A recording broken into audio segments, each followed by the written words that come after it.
Halloween forever.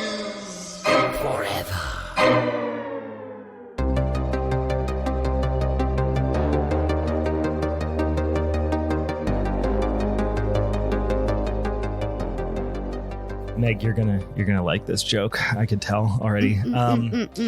So, did you guys hear about the guy that was in the hospital? They found 6 plastic horse statues up his asshole. Nope. Did you guys hear about that? Nope. It was crazy. The doctors are reporting his condition as stable. Hey-o. Welcome, boys and girls, to another fucking Minisode of Halloween is Forever. I'm Brian. I'm Meg. I'm Steve. Brian actually got me with that one. I like that one. Good.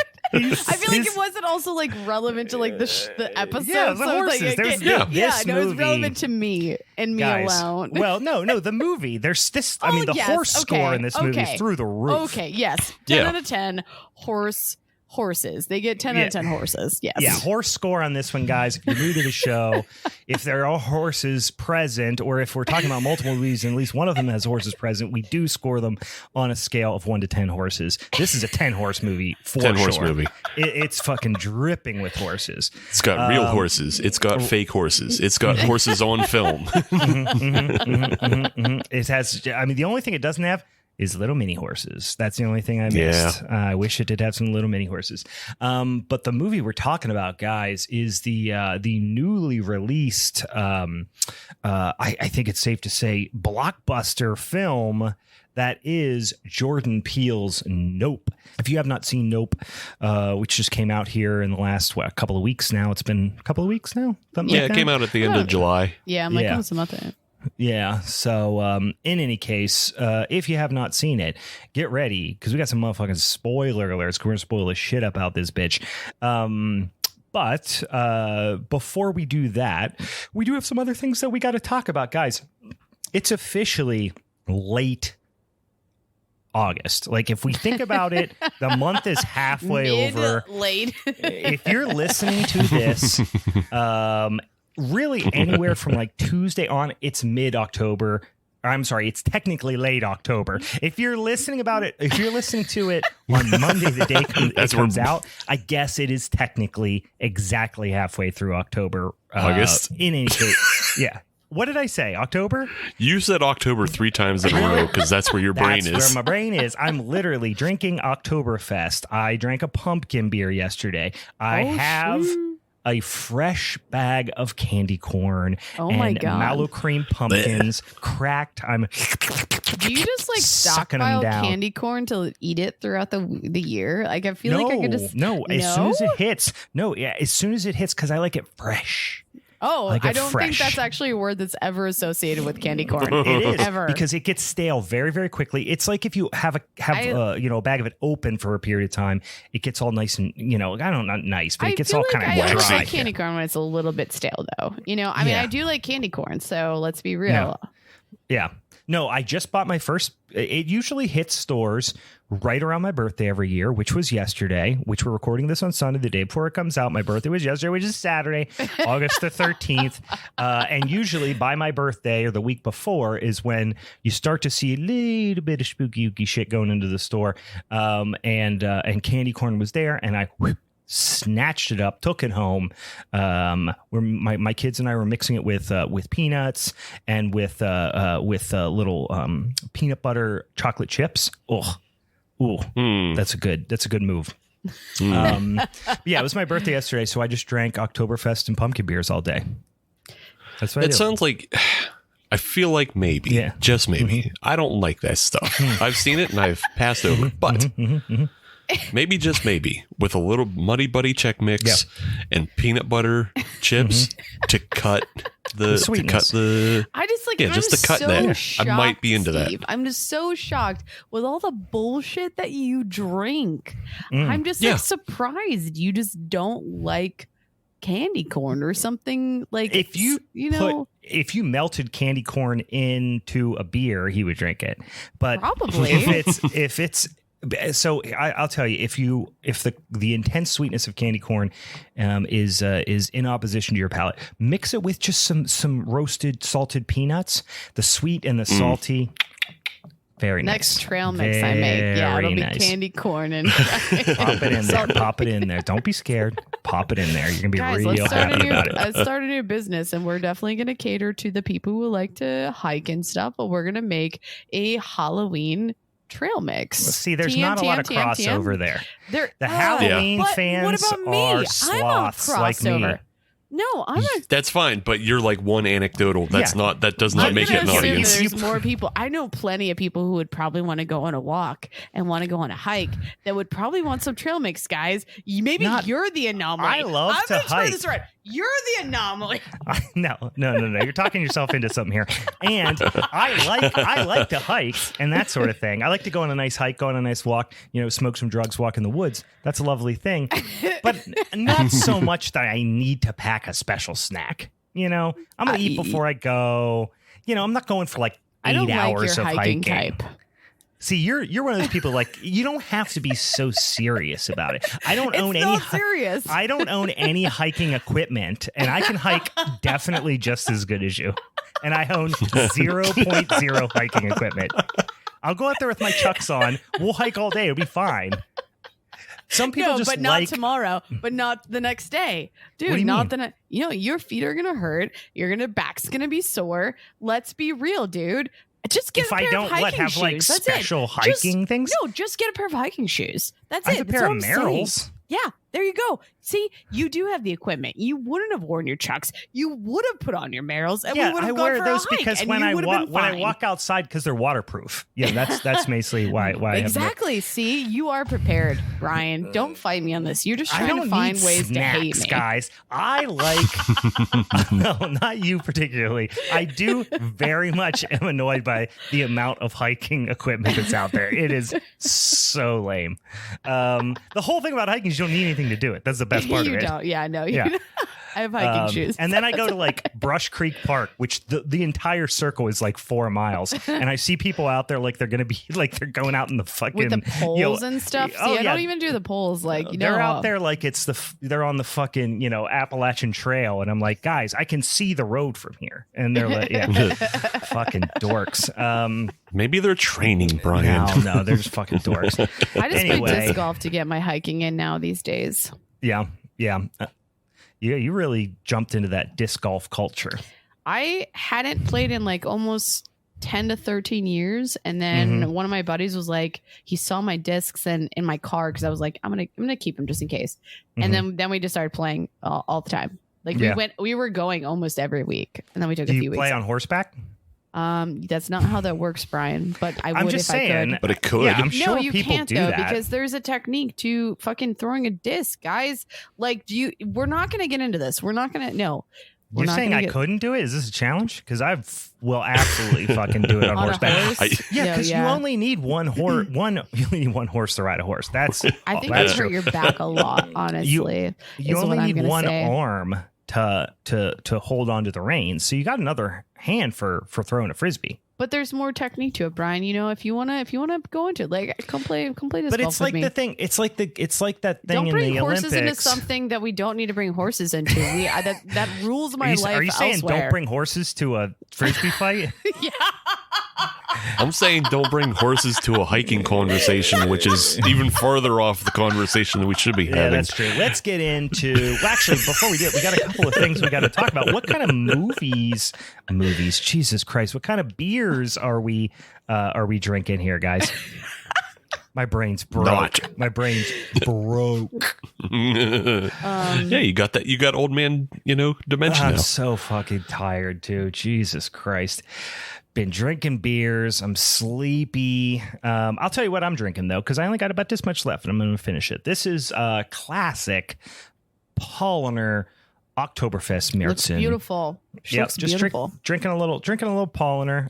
That's one of my, as far as the big breweries are concerned, the big German breweries are concerned, Eyinger, not that big, I guess, technically, but they're my favorite. They do like the real old school Munich heavy Märzen. Some of the other ones are just like really fucking lame. It's just like hot, stronger Helles with fucking Cinnamar in it. But I do like Hacker Shores. I don't know exactly what the grist looks like, but I've always been a fan of this beer, and I'll slug a couple down. I still haven't had my first Oktoberfest yet, but I need to find them. I'm just slugging down some Iron City premium lager, yo. I have not actually gone to a store probably in a couple weeks, so I need to like stock up on some beer. But like, yeah, I just like started working again. So guys, I'm a working gal again. So I'm slacking, but I got some good Iron City beer, and I got I'm happy about it. whole bunch of Oktoberfests yesterday. So I've been working my damn way through those. You just gotta put a little care package in the mail for me. Thanks. I trust your judgment. What do you got, Steve? You're not drinking the beers. No, I like Meg. I'm also drinking water. So I would have gone along with that as icy light, so I'm gonna say this one has some flavor. Okay, so yeah. But I almost died at Barrel and Flow, so I'm taking it easy today. You went a little hard. You hit it hard. I hit it hard. Revolution showed up with a 14% stout. Yep. There was a place from Georgia called the Brick Terrarium that tried to kill everybody because they had a 21% Braggot, a 20% IPA, Barf. and a 25% Red Ale. Barf. That's insane. Were any of them good at all, or were they just like novel? The Braggot was great. Were they the like Braggot super sweet as well, or? So the Braggot, they were all super sweet. Yeah, they were all super sweet. Like the Red Ale was just like syrup. Oh, I don't know how they.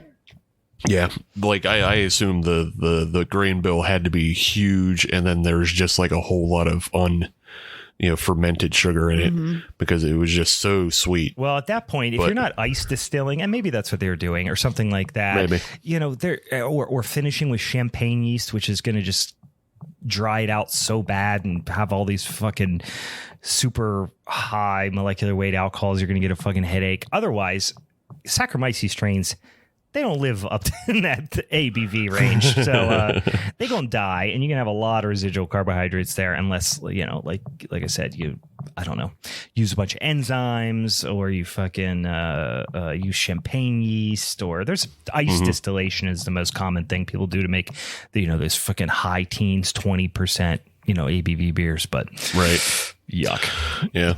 But yeah, I will give a shout out to their pineapple ginger Braggot though, just because it had like a lot of big pineapple flavor up front, but then they actually captured a lot of the ginger, so it tasted almost like eating raw ginger after like sushi.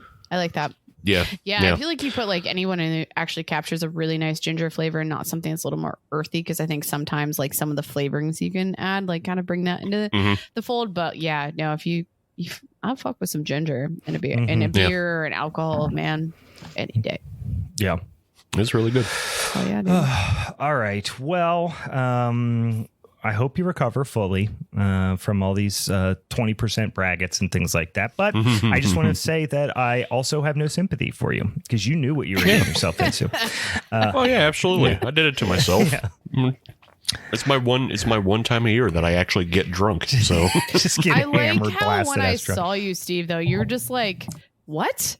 I didn't even. You said you weren't going to be here," and I'm just like, "Yeah, bud. It was great. It was a good surprise. I like pickle surprise." Well, yeah, because you come running out of the crowd screaming. I was kind of screaming. I don't think this person listens to the show, but there's a show, the weekly recap.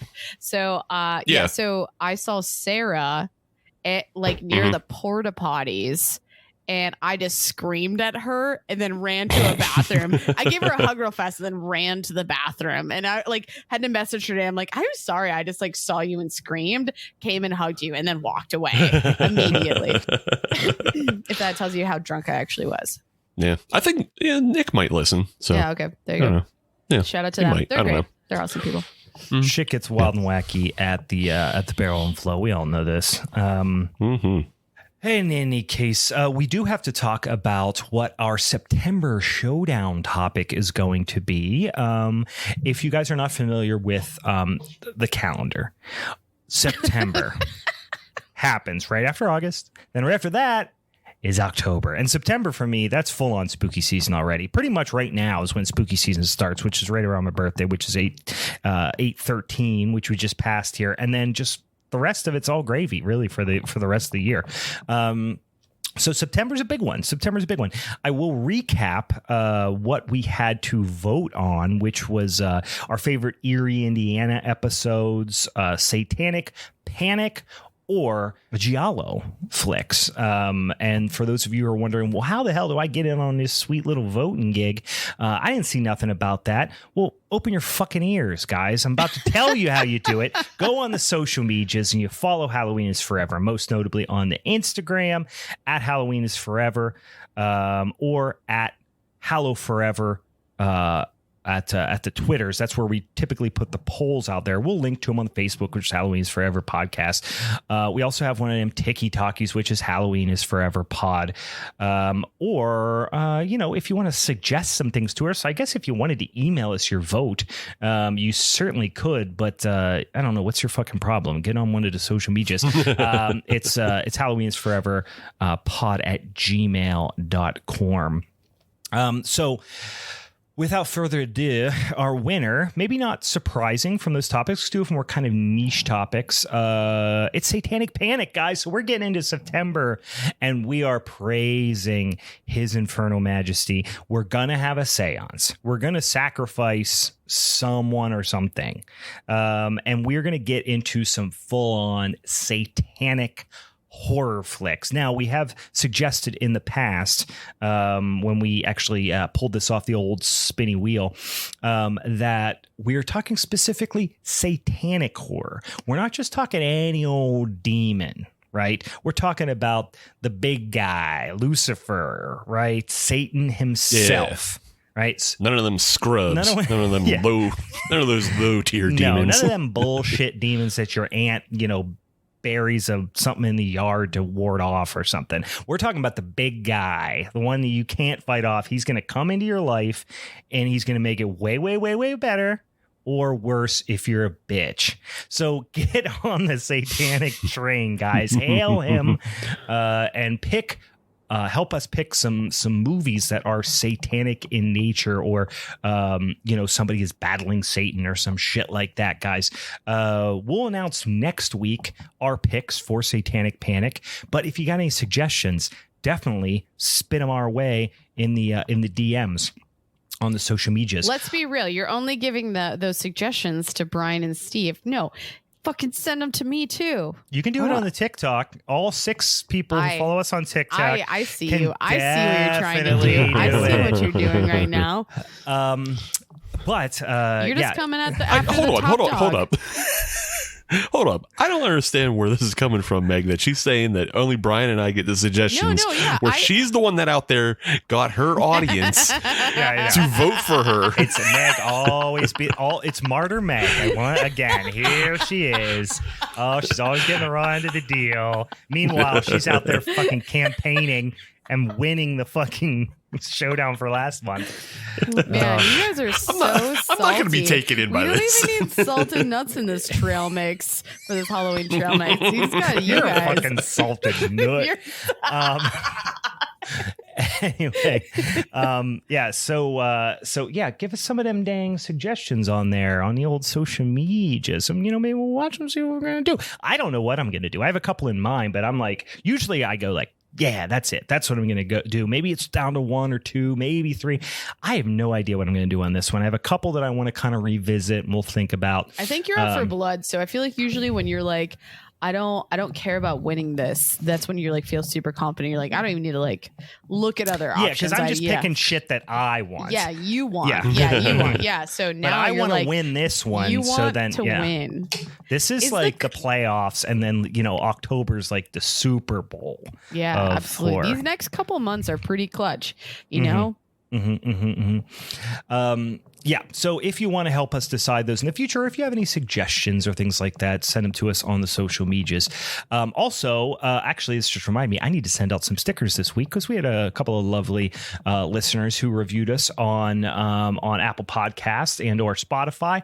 So I'm going to send out some stickers to them this week. If you want to do that, if you want some Halloween is Forever stickers, or you just want to be a fucking decent human being for once in your fucking life, go on to the the podcatcher app of your choice, whether it's Apple Podcasts or whether it's Spotify or whatever. If they allow you to do a little rating and write a review, give us the maximum amount of stars or, skulls or hearts or whatever the fuck type of little icon they use there, and then type a little message in there and say, hey, that's all, you guys did a great job, yay. And then screenshot it, send it to us, or you know what, I don't even have to screenshot it, I trust you, just say, hey, I wrote a review, send me some stickers and your address, and I'll fucking put them in the mail for you. Or if you own a pizza shop, let us know, and you can put them up in your pizza shop.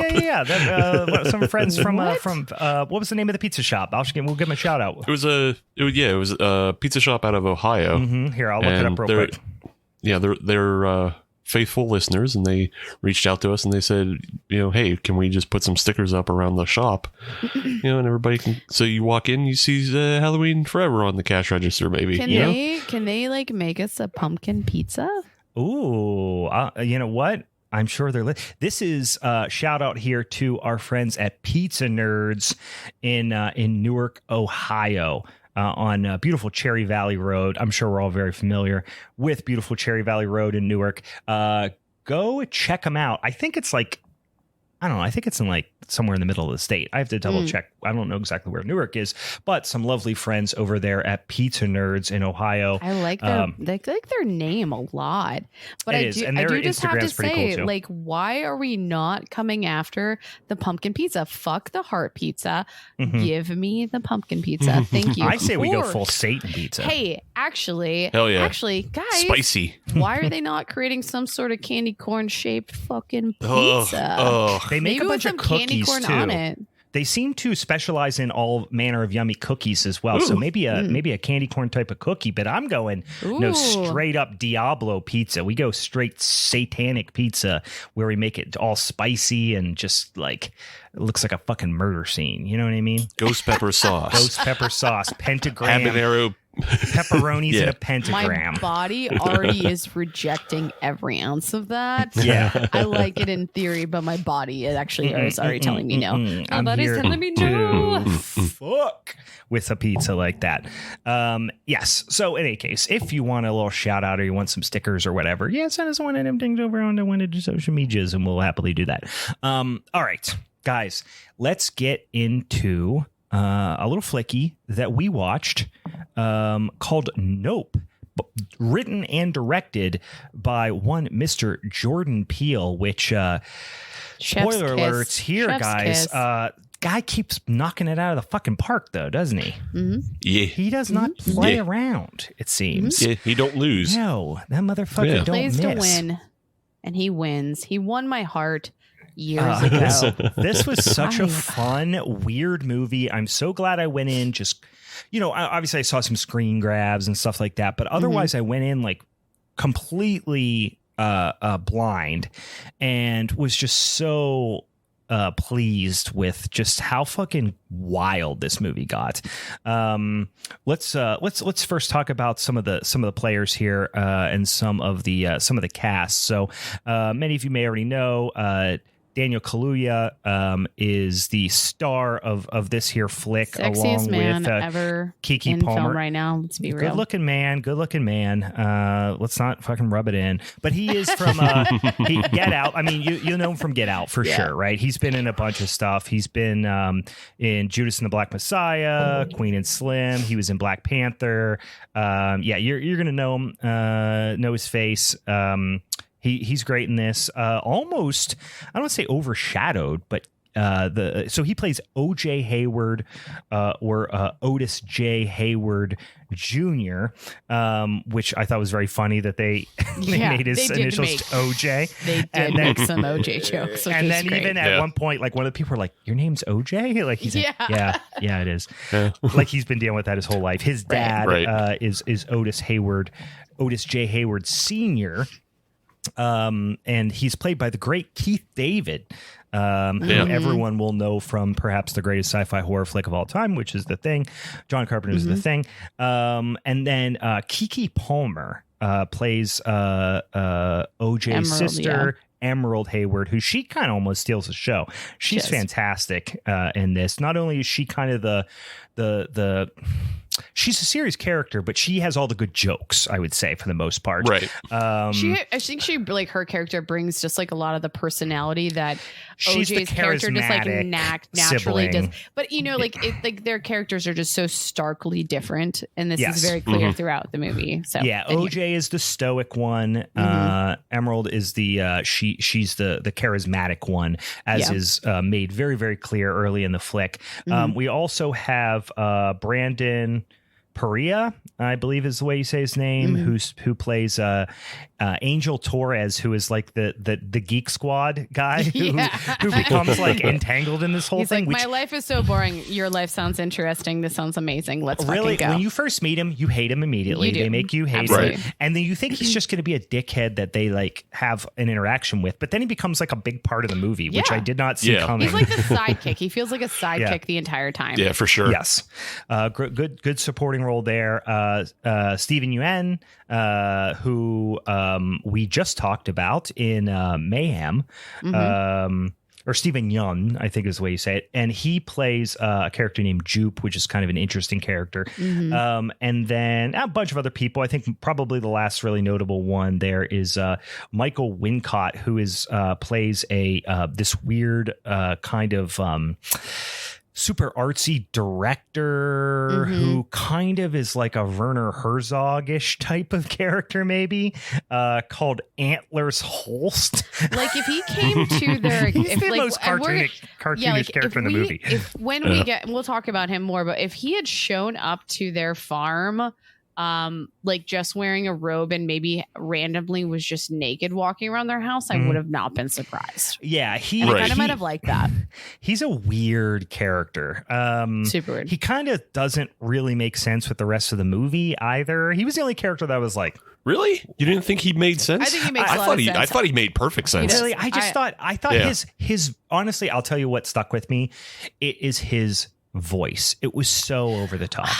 It was like if Christian Bale's Batman ate gravel and smoked unfiltered Lucky Strikes for 40 years. That's how like gravelly his voice is. That I would love to fall asleep to. Yeah. You know? No, don't get me wrong. He has a great voice, but it just seemed almost cartoonish.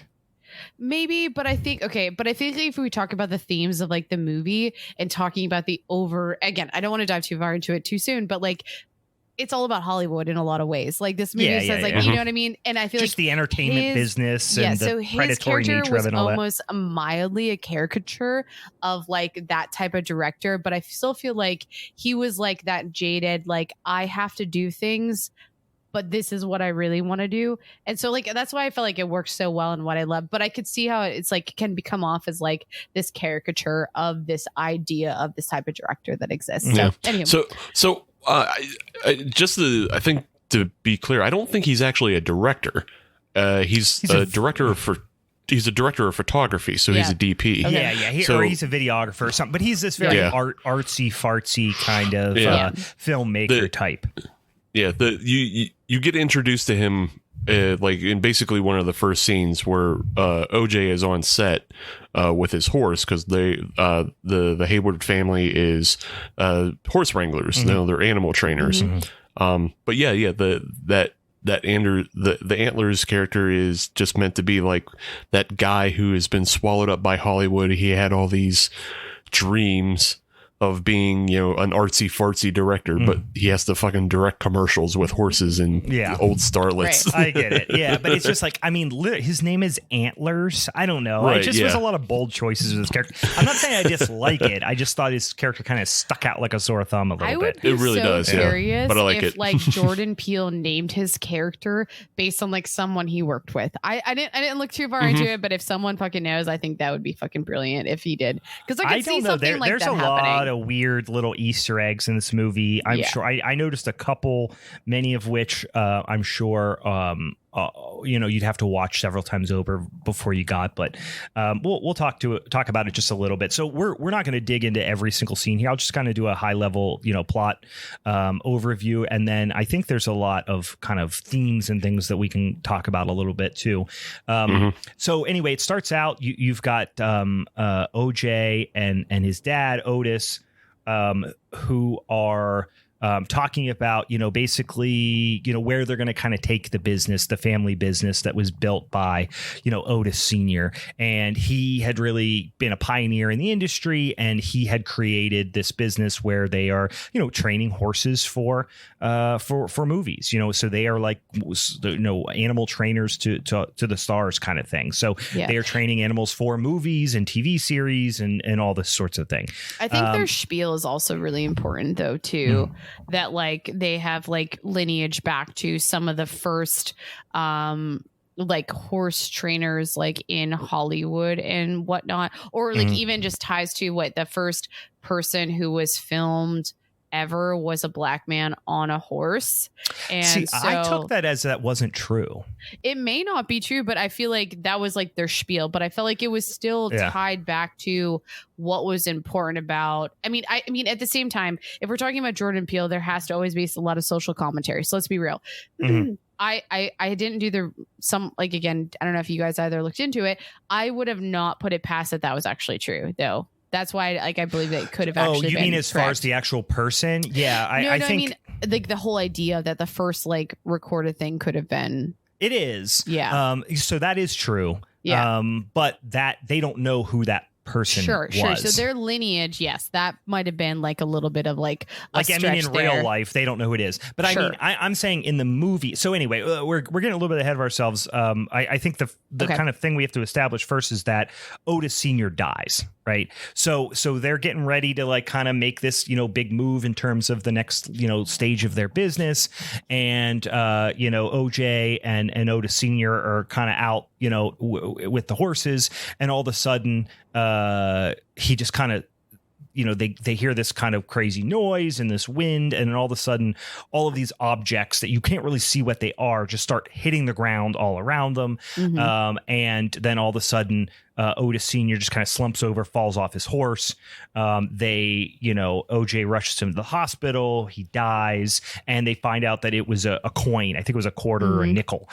Just basically was launched from the sky straight down through his skull and killed him. Right. So they think it was, some debris that fell from a plane or something, like some freak accident. But a bunch of things fell from the plane, including a key that hit the horse and stuck into the horse. And all these little pieces of metal, which you have no idea where this comes from at this point. So now all of a sudden, OJ and Emerald are trying to like pick up the pieces of the family business and figure out how to bring it to life. And then they go into this commercial, this is several months later, and OJ has no idea how to talk to people. He doesn't, he's not a showman. He's not a flashy person. He's very much a behind the scenes kind of guy. Emerald is the face of the business now. And she's just basically repeating verbatim her father's spiel, right. That he kind of says at the beginning of the production, one of which is talking to them about the fact that the first person that was ever, basically the pictures that were taken that were assembled to make the first ever motion picture, was an African-American jockey on a horse. And they're saying that person was their great grandfather or whatever, which I kind of took, I know they never come out and say this, but I guess I took it as, because there is so much commentary about the entertainment industry and the kind of like willingness to just kind of do anything to, almost like monetize your own trauma, your family, anything to kind of make it work in this industry and the necessity to do that. I took it as their dad made up an attractive story to get people's attention. Oh, totally. I just think it was more so just like with the whole social commentary for the whole film, like that I was getting at was that story was really important to understand that, like with where Hollywood is today, them bringing that story up everywhere they go, though, I think it's still really important to like showcasing how like even like a lot of whiteness like tends to like just like overshadow what happens actually in society and Hollywood specifically. So that was like really what I was getting at. Yeah, I get you. There's also like another side to that of like how that just this storytelling of things being half remembered and repeated is you get it with Steven Yeun's character. Yeah. Later on in the film, where he's telling the story of his trauma, Right. and it's very possible that the way he's remembering it isn't, but it makes for a good story. Yeah. Totally. Right. So Yeah, and he very much like it. Yeah, we'll get, because there's actually a really interesting. So I guess we do learn about that pretty early on. You get these like clips of this. That was what we opened with. We opened the movie with like a clip from that Gordy's place. Yeah, TV set, and there's you don't know anything about it at this point, but it was from a made up for the movie, but a supposedly short-lived sitcom in the late 90s called Gordy's Home or Gordy's House. Wasn't it? Like Gordy's Home. Yeah. Gordy's Home. And you don't know much about it, but you know something like bad happened on the set. You ultimately learn, by this kind of almost wraparound narrative, or like it almost, I think, wraps into this overarching narrative or theme of the story, which is like basically when you don't respect the people and animals and anything, if you don't respect the people and things that you depend on, you lose sight of that. You ultimately, fuck yourself kind of. But anyway, they had this chimp on set that just like lost it and murdered like 3 people, or at least 2 people.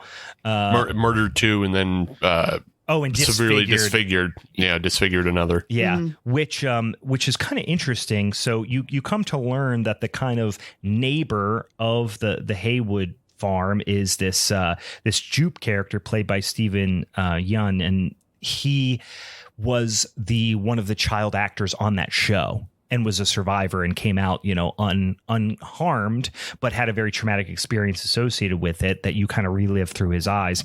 But then he's also like very, very willing to like whore out his own trauma for the public, and he talks about how he has this kind of weird little shrine to the show in his office that's like hidden, and he paid some like European couple paid him like $50,000 to like spend the night in there, and like all this stuff. So, and then of course we'll get to where his ultimate fall off happens, and it's very much in the same vein, but they're trying to kind of save the farm, and so OJ and Emerald are trying to save the farm, and they're dealing with Jupiter's character. Yeah. Right, they're dealing with Jupe, or Jupiter's character, and so anyway, OJ sees some weird stuff right out one night. One of his sister is kind of coming back into the fray. She's been kind of like on the outside. She's trying to do her own thing, becoming like finding her way in Hollywood and everywhere. And she comes over, and they kind of have this like very loving relationship, but it's also like he's like, I'm staying behind trying to fix this, and you're out, kind of chasing your dreams. So there's a little maybe resentment there. I'm not sure. But she comes over, and they see that one of the horses was out. And then that's kind of the first glimpse when he goes out to put the horse in, that OJ sees this kind of something in the sky. So yeah, I don't know if you guys like, did you pick up on right away, like kind of what we were looking at? It was not real clear. I don't know. What I liked about this film is that there was a what. lot of like, I liked that there was a slow build. I liked it. Like throughout the beginning, we're getting hints of things that we know are going to be important, because it all does come together. And I feel like Jordan Peele is like such a brilliant director in that way. I did not necessarily pick up on a lot of that, like that there was something crazy. I kind of went into it being like, I'm going to wait for them to tell me like what's actually happening. But I think it was a perfect way to like start it. And when we actually find out what all this is coming, my feelings changed a little bit, but leading up to that point, I really enjoyed getting like the little bit of like nuggets of things. Like we're learning a little bit about Jupiter's character. We're learning a little bit more about the farm along the way. And you kind of start like, do I want to make an assumption right now? No, I don't yet. Yeah. Because even when the shit was falling from the sky, and you're like, this is weird.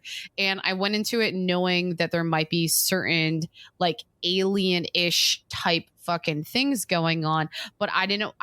just from even people suggesting like don't go into it with any expectations, and I think that was the best way to do it. So up to this point, what we're talking about, I think they did a great job like building the story to let us get to know these characters a little bit.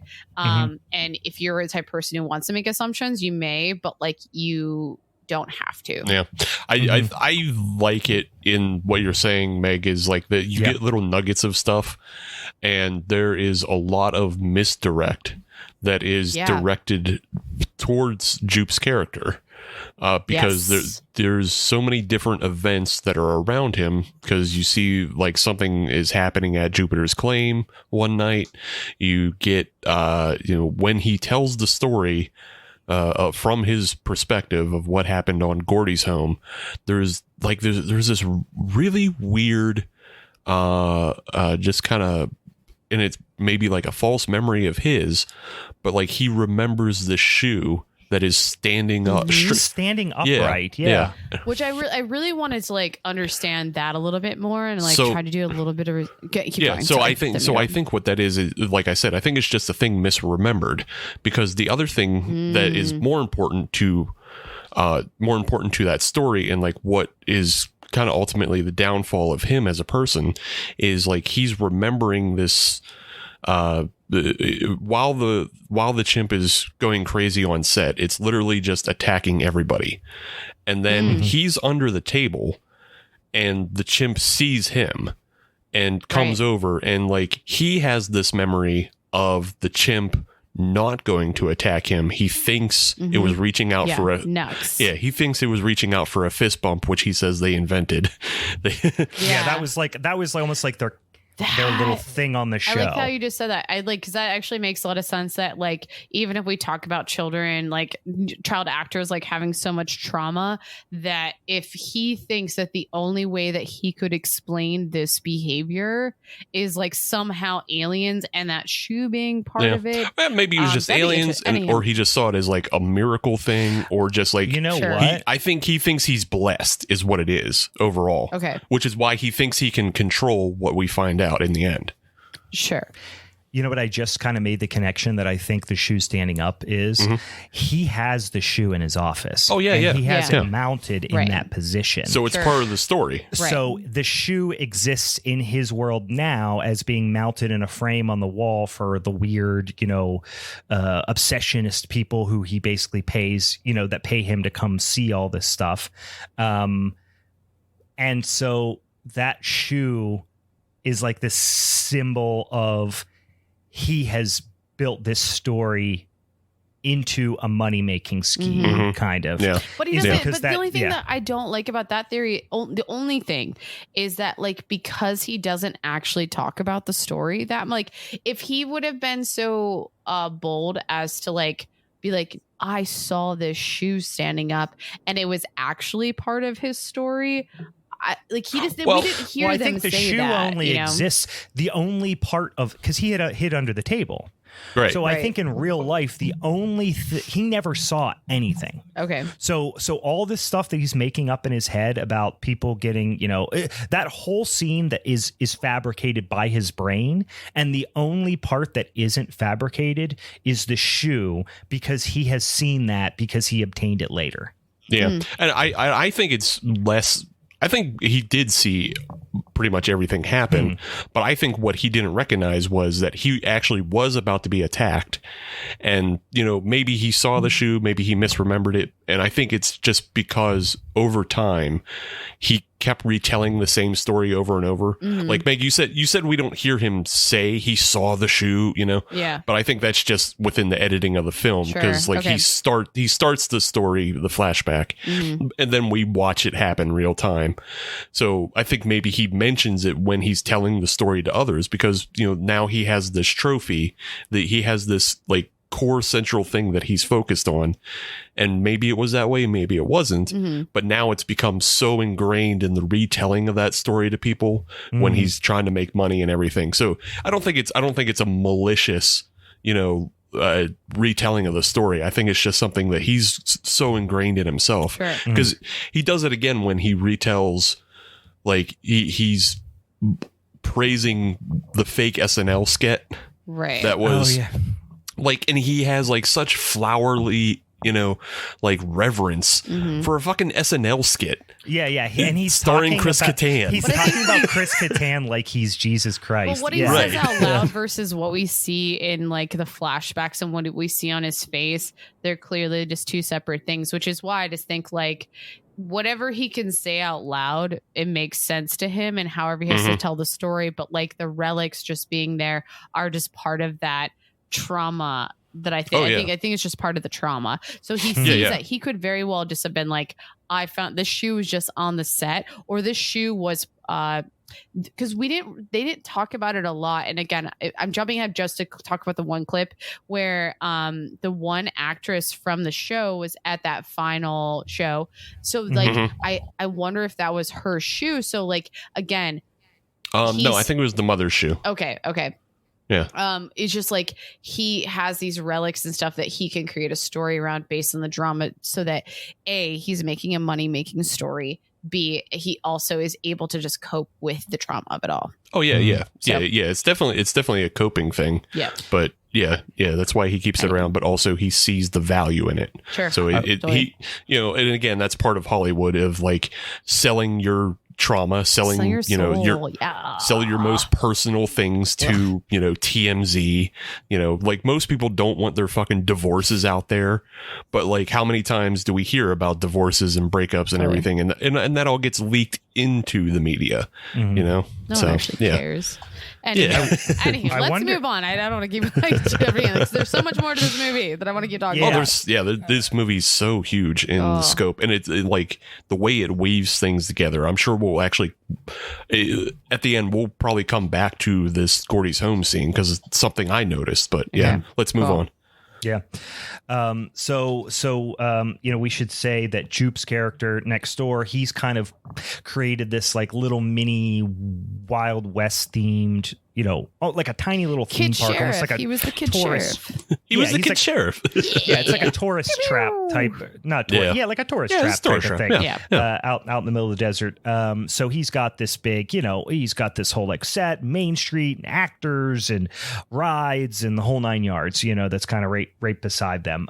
So you have these couple of kind of creepy experiences where OJ and Emerald are starting to see something in the sky, and they decide, we're going to get this on camera. We're going to get a shot of this. We're going to, no one's been able to do this. We're going to, go get a surveillance system. We should probably mention that they've learned at this point, because of the first time they saw it, that it basically shuts down all electronics. There's some sort of, magnetic field type situation that exists when this entity is present. And then, it shuts down, lights, cell phones, Alien everything. 101, honestly. Yeah. Straight up alien shit. Yeah. So they go and go to the local, whatever the Southern California version of Best Buy is. What? Can we just talk about your 2 seconds too? I wonder if Jordan Peele did have any sort of hint or wanted to bring in any sort of elements. And I, again, didn't look this up, so I'm making this up. What was that one ranch? It's like Blackwater Ranch, like Skinwalker Ranch. Skinwalker Ranch. Mm-hmm. Yeah, like I wonder if he pulled it because like this was like a Wendigo type of thing at first. Yeah. That's kind of what I was thinking, but Skinwalker Ranch has like everything on it. It has werewolves, it has Wendigos, it has UFOs. So yeah, I'm just like because I just remember when I like heard maybe a lab podcast type thing. It was just like that whole like camera recording thing. Great job. I mean, again, I do think it's like an Alien 101 thing, but like that was a great example of even just like that being whatever a story for that actually maybe happened. Sure. I don't know, into this being a movie and stuff like that. Yeah, and if anybody's interested in looking into more UFO stuff, like there's plenty of Skinwalker Ranch stuff out there. But if you've never heard of it, go look into it. There's a lot of fun. It's fun. It's seriously, I mean, it's fun. Like if you're into conspiracies and like all that crazy shit. So it's like Bigfoot making out with fucking Men in Black. I would love that. That would actually be great porn. Yeah, there's a lot of that out there. So they So yeah, they go in and go to the local, electronics store or whatever, and they get these really fancy cameras to set up. And, the whole idea is like, they're almost this is kind of a last ditch effort, from a financial standpoint for them. They're spending a lot of the remainder of their, savings to buy these cameras, and Emerald has no interest in, she wants to sell the ranch. She doesn't want to work on the ranch, doesn't want anything to do with it. And of course, OJ's kind of like trying to like preserve his father's legacy a little bit. So this is a bit of a last ditch effort. But they meet this guy again. We talked about Angel, who's kind of this like not passive aggressive. I feel like he doesn't have much going on in his life. He like wants some excitement, and I don't know, kind of a deadbeat a little bit. Yeah, he's like condescending, I guess is the question to them, as like this kind of tech nerd. And basically he talks them into having him come out and install everything, which he does, and then gets really curious, and they're basically like, no, fuck you, see you later, bye. And then he just kind of a tool though, like you just like they don't want him around. They're like, don't come back. No, he's a total douchebag. Like, he's like talking about how he dated a model and she broke up with him. Yeah, deadbeat. I guess deadbeat maybe like still would have been appropriate, but no, he just like, he's super annoying and just like a know-it-all, and you're like, like you said, you want to hate him so bad, but then like when he's actually helpful, he's super helpful. He's like trying to hang out and like, hey, can I like whatever, and he's like, she's like and he's kind of demoralized and going back to the van to leave, and he's like, my supervisor's gonna call, and she's like, 5 stars, Angel, you got it. Like, basically he's like, fuck off, okay, we'll take care of you. Anyway, he hacks into their camera and he sees some shit that's happening when they basically decide they are going to try to lure this UFO out once again, because they are learning that it wants to basically some sort of, they're not really sure what brings it out quite yet, but turns out they have this set up so one camera that's pointing toward the sky from like kind of one side of the ranch, and then one from the other side, so that if the electricity goes out on one side, then the other side will stay on and get it. But then this whole kind of like comedy of errors type situation where the one camera goes out because of the magnetic field, and then the other camera is got a praying mantis on it, like staring at them, which is like a cool little jump. There's a little jump scare, but there's just like a praying mantis on the on the camera. So she goes out and tries to knock it off, and it's a whole thing. Basically, Angel figures out from studying the tape, because he's basically like eavesdropping on them through the camera feeds, that there is a cloud in the sky that does not move at all, despite this like wide open area and these like fast moving clouds. There's one little cloud that does not move. He comes out, basically like intrudes upon them and explains that, and then they quickly learn that this UFO is kind of hiding in the clouds, specifically behind this one cloud that does not move, that is obviously some sort of like fake cloud that it has force created field of sorts, or it's like home base. It's I think actually it's like it's I don't want to jump nest or I don't something. want to get it. I think the cloud might be its spaceship. Okay. Might be. All right. Yeah, we'll circle back around to that. I don't want to give it away. Bam. Yeah. We're almost there. We're almost there. Yeah. So he comes out, and then they decide, it's again, this whole thing on like how the kind of, predatory nature of the entertainment business works. Emerald, who she's the only one who like, she wants to play the game. She's the eager one that hasn't been, chewed up and spit out by the industry yet. So she is like the eager person who is not scared to ask, not scared to bother people. She ain't scared of any of that. She calls up this Antlers Holst, and basically says like, she kind of gives him a shitty pitch about how to come out, hey, you need to come out here and see this. Yeah. He basically says like, fuck off, see you later. Fast forward a little bit, Jupiter, you come to realize that he has been observing this phenomena in the sky along with his family for months now.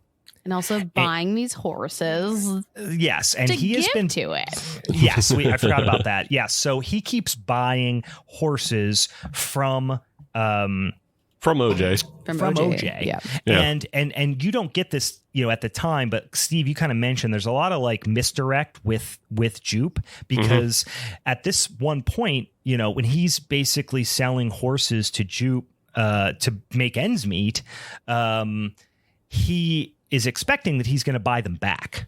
Right. So he even says to him something like, hey, I'd like to, discuss a path to potentially buy the horses back at some point. Right. And Jupe's he's like very assuming he's just like about using that. he's assuming for the shows. Yeah, and you think at that time Jupe is just being cagey because he doesn't believe OJ will ever come up with the money. Right. Not that he's been feeding the horses to the sky. Like, I don't have a horse to give back to you. Yes, Whoopsie I've been feeding daisy. these horses to the sky. So now he goes, he has... These are Jesus horses, guys. Yeah. Let Jesus take the reins. That's all. That's what I say every Jesus, day, take all the day. wheel here. So he has this crowd, which is a pretty pathetic little crowd. I mean, maybe there's like couldn't be more than about 20. I think they say 40 people total, including all the staff and him and everybody in his family. Staff, and then I think there were just some other park goers as well that were.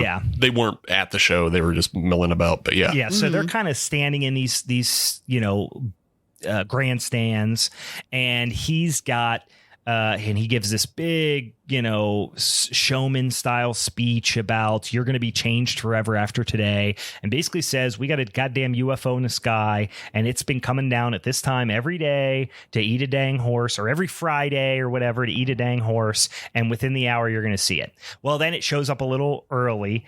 He opens the gate, tries to get the horse out to, basically, it's like the goat in Jurassic Park kind of situation. But instead, this entity comes down and sucks him up and all the people at the park. And you get a feeling now that this thing, which you thought was like a classic damn flying saucer type situation. Can we just say it, because we learn it within the next 5-10 minutes of what the fuck this thing is? Well, you figure it out right now because he sucks them up. But I think it's when OJ comes, he's the one who's kind of like, I see what this thing is actually doing because it's trying to do to me. But at this point is when you see, because up until this point you think it's a damn flying saucer. Right. But then what happens is they suck everything up, and you see some of the people, including Jupe's wife, in the intestinal tract, for lack of a better term, of this creature. So now everything comes together because you're like, oh, all the things flying from the sky are the things it can't digest, and it's just shitting them out or whatever. Yeah. Something else I just want to pause on this rodeo scene is, and it just again speaks to like trauma and the way like Hollywood chews people up, is in attendance is Jupe's co-star from Gordy's Home, Ellie Joe, and she's sitting in the audience, and she has this veil over her face and like a glove on her hand because she was obviously attacked and disfigured by Gordy, but also she's wearing a sweatshirt with her face from when she was a child star. Yeah, so like she still wants the recognition of like who she is. Yeah. And like who she was. Maybe that's like the translation of the veil thing going on, where like I am going to cover my face, but I'm going to show you who I am. And that's what maybe you exactly said that. But like that's kind of, that makes a lot of sense in all the trauma of it all, is that you're still like trained to want to have that attention. And she just wants people to remember her how she was. Right. Like she doesn't want them to look on her face, which is like skeletal and eaten down to the bone. She wants people to remember her as America's up and coming young little sweetheart from Gordy's Home. Remember that everyone dies, and this next scene shows that everyone fucking dies. So fuck it. Everybody gets swallowed up anyway. Everyone gets swallowed up into an alien intestinal tract and spit out if they're not good enough. Sucked up to an alien bunghole. This is the other really interesting thing about this, and we can talk a little bit more about it at the end, but I think it's worth bringing up now, is this is based on a real story.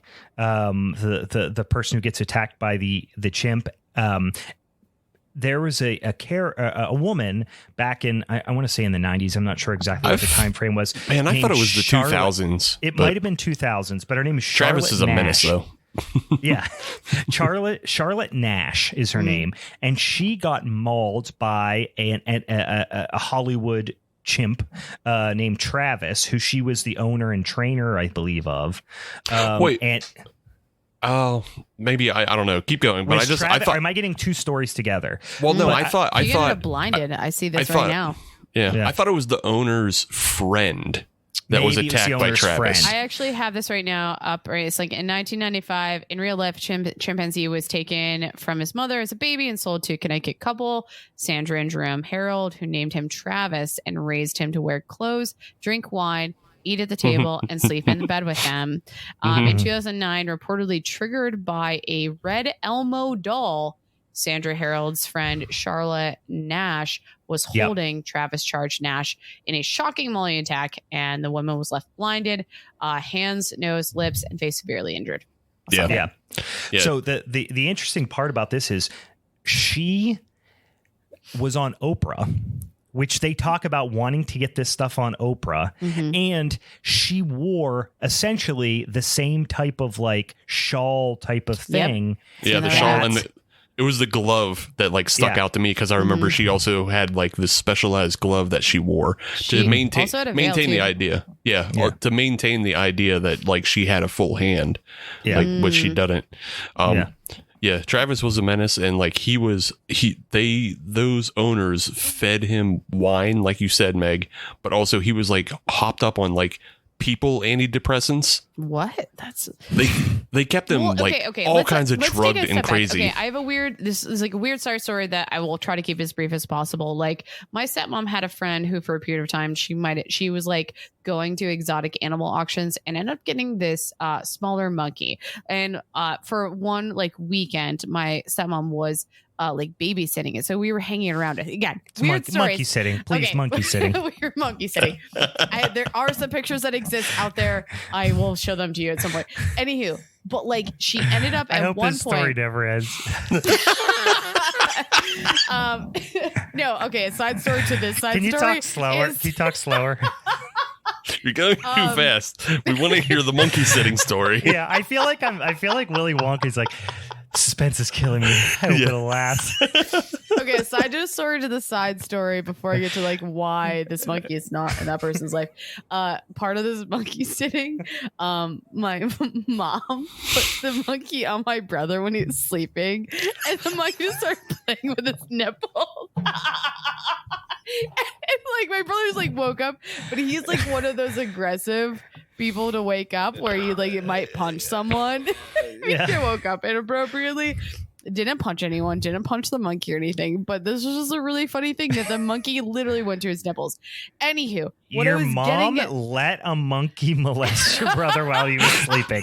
That's the headline. That's how the headline reads. That was not the goal. The monkey Meg is burying the lead like 3 times over. Local woman allows monkey to molest children. I'm going to find a photo for you guys so to show you if this story exists. But no, okay. So what I was actually getting at is, and why this whole Travis and thing like makes sense is like all these animals aren't meant to live in captivity, really. So like at one point they will just naturally get more aggressive because that's in their fucking nature, because they've gotten fucking testosterone and hormones and all this other shit. And so it's like to try to keep something like that in captivity, which is also why had a conversation recently why I don't even like zoos and stuff like that. So these animals just like have to exist how they need to exist. So if you're giving them fucking drugs just so they can exist with you and you're deciding to have this exotic animal as a pet, you're fucked up. It's basically what I'm saying. If we have any listeners who have exotic animals, I'm like, fuck off. I think it's stupid. What happened to the other monkey? What? No, she sent it back to auction and no longer had it. She didn't keep it. Yeah, we cooked and made it. No, that's what I'm saying is that like she knew, like I remember my stepmom telling me about this and that she didn't have it very long because she learned about this, that at some point it will naturally get very aggressive. So she was like worried about that. Okay. And like had it like got got rid of it. And then once it gets all aggressive and stuff, it makes the meat not taste that good. Yeah. And like, how are you going to make monkey sausage? Though? What about the brains? Isn't it the whole like Indiana listen, Jones? The Native like, Americans, they used every part of the monkey. Yeah, absolutely. Yeah. It's shameful to just crack its skull open and eat the brain. Tell you guys these ridiculous things that happen that I kind of sometimes. Why don't you? Yeah. It's enthralling. I want to see the pictures of the monkey in a little cowboy outfit riding horses at your house. Okay, that didn't happen. I definitely just have a picture of the monkey. I did not expect starting today's podcast going in to lead to a story of a monkey molested my brother. that time when a monkey molested my brother. Yeah. That is a real fucked up Goosebumps title. That summer a monkey molested my brother.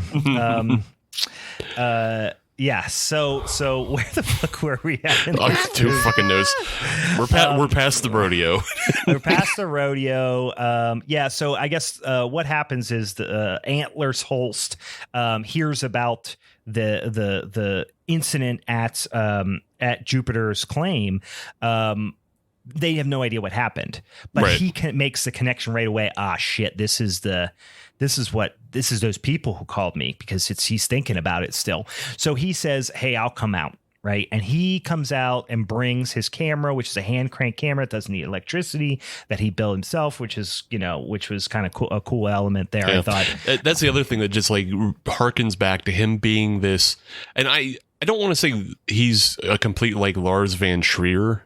More of that than but he's close to that, because every time you see him working on something that it wasn't on the set, he's constantly working on like this weird documentary Predator footage, and he's editing it on like a reel-to-reel, like a real old school editing deck, almost like pathologically. He's sitting there just like clicking it back and forth, and it's the same clip over and over and over again of like a boa constrictor like squeezing a tiger or something. I don't know. It's like, I mean, he has like a bunch of clips of just animals attacking each other, and like he's just watching it over and over again, and he's like, there's like clips of like the animals like looking directly into the camera as they attack their prey, and and he's just like, he's being a weird Scandinavian creep.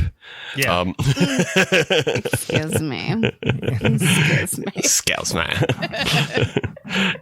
And just, but it feels like a Lars Van Trier like Dogma 94 fucking ripoff of, like, I do everything old school when I can, but I have to fucking do shitty commercial stuff for money. And that's what he even says. He says like one for them, one for me kind of thing. Exactly.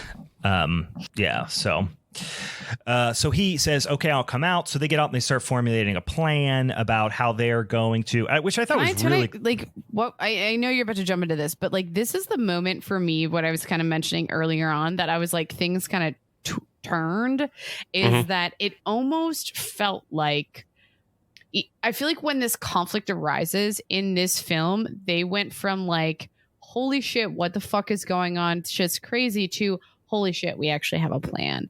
And it was a weird moment for me, and I don't know how you guys felt. So like that second half of the film, like I loved all of it. I thought it was great. I thought it was fun, but like at the same time, I was like, how did they just like instantly get this cool, calm, collective, we now have everything figured out, we have a plan immediately of how to deal with this? I mean, but I know the nuggets of like how they learned about the alien, and they understand how to fight it, but it just felt like it happened too fast. I felt like there might have been just like a small, maybe 5-10 minutes that could have made it feel less like this immediate pivot. I don't know how, if you did you guys feel that way at all? It was pretty abrupt. I think it was pretty abrupt, but I took it as like, okay, Dad's back. Like, cause that was the thing before, is like, OJ didn't know, he couldn't run things on his own. He's not he's not necessarily, he doesn't have that like leadership, organizational leadership type of thing. Yeah. He's smart. He's like brave. He's, he connects with the animals. Yeah.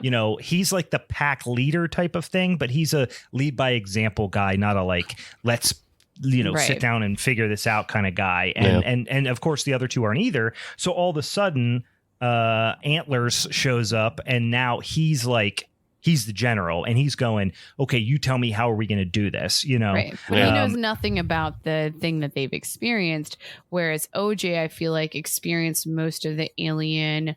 He's the one who was like, holy shit, this is how my fucking dad died.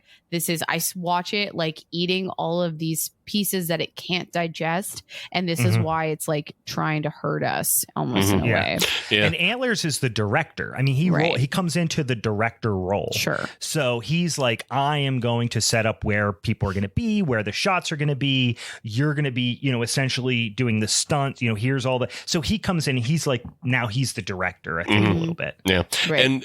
And also just like you're talking about how it feels like a sudden turn, but I would say like OJ is the first one to recognize that it's not a UFO spaceship, it's a predator. Right. And so like because it is itself an alien, which is why I suggest that maybe the cloud is somehow this camouflage for its own spaceship. I don't even know that it's an alien. It's how could you not think it's like an actual entity? It is, but it could be terrestrial.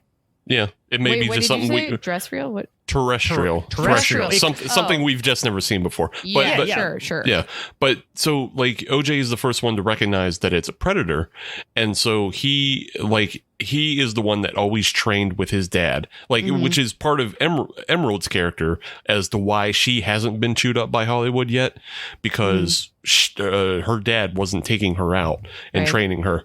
It was OJ from the start. But OJ has the most experience working with animals. And then when Antlers comes on the scene, he also has obviously a lot of experience, with filming and dealing with predators.